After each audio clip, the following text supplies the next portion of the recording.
Hi, in this video, I want to talk about the analog to digital converter module of Timer 1.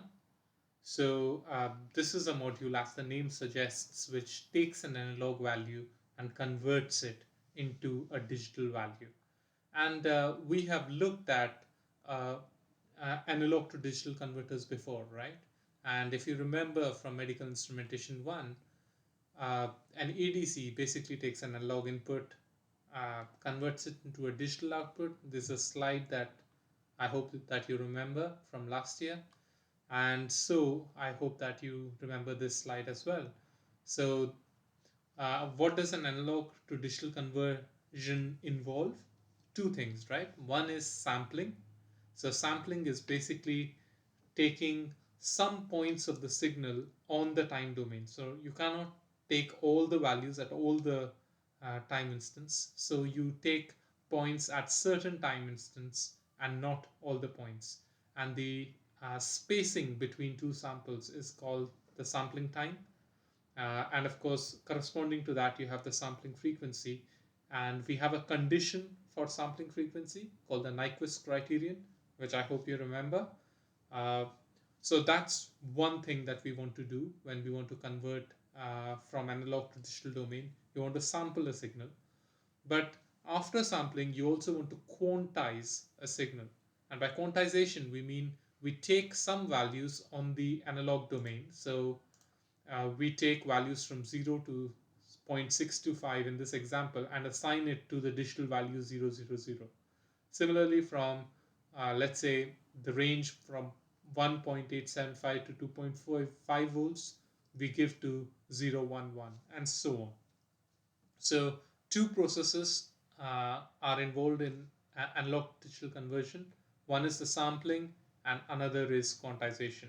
And what you will have to do in your microcontroller is make sure that both these happen. Okay.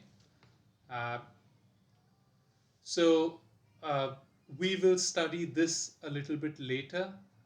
There are different types of analog to digital converters that are available.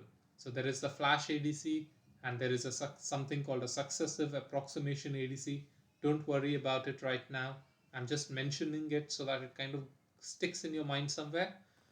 We will discuss them in greater detail in the next lecture. So in ATmega 328, we have the successive approximation ADC and not the flash ADC. Okay, so this is the block diagram of the ADC in ATmega 328, and you can see the different things here. So let me just show a few things here. So this is the actual ADC module. The output of the ADC is stored in a register called the ADC data register, which is named in ATmega 328. It's called ADC-H and ADC-L. So there are two registers, ADC-H and ADC-L, which store the output of the ADC. The ADC that is there in ATmega 328 is a 10-bit ADC, and therefore you need two registers, right?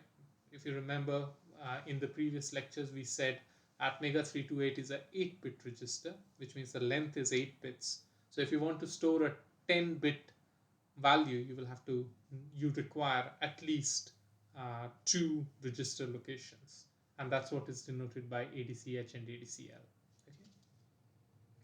Okay. Okay.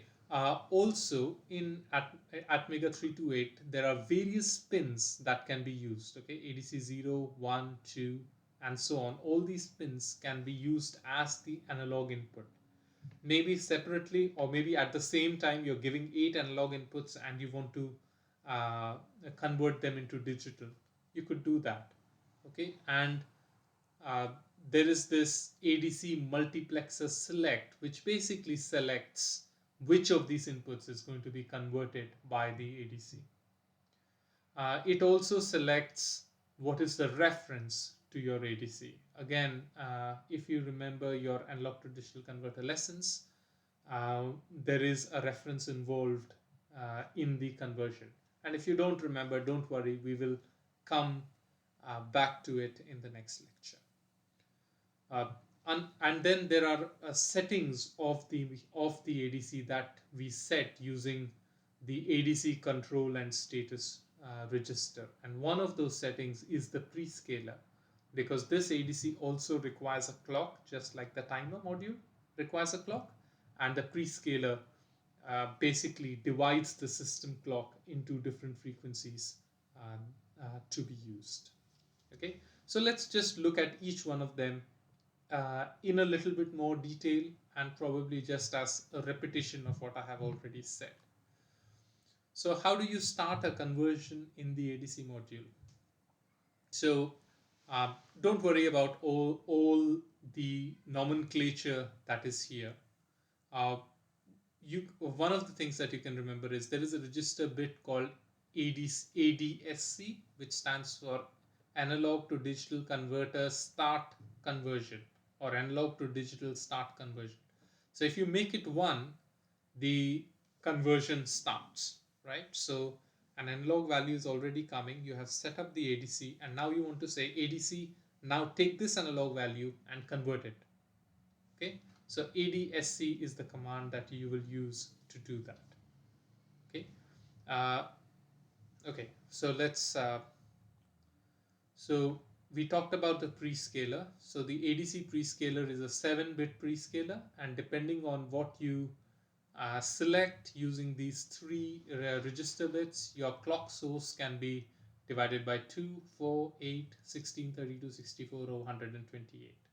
Okay, the clock source that we usually use is just the system clock, and you can have these different clock speeds for your ADC. Now, the clock speed would determine how fast the ADC conversion happens, right? And the conversion would take this many cycles of the clock. So the first conversion would take 25 cycles, and then normal conversions would take 13 cycles, while auto-triggered conversions would be 13.5. What's the difference between normal and auto-triggered? Normal is conversions where we actually manually program a conversion to start and continue. Auto-triggered means some other input from the microcontroller, probably some other module, let's say a timer, actually triggers the ADC on it, triggers the ADC to start conversion. And that's when you require 13.5 cycles to convert. Of course, this is just the conversion time. We also need some time to actually sample the signal. And so the sampling time in clock cycles is given here. Now, as I said, the ADC is a 10-bit ADC. So the value of the ADC output in number would be given by this formula, right? So Vref is the range of the ADC essentially.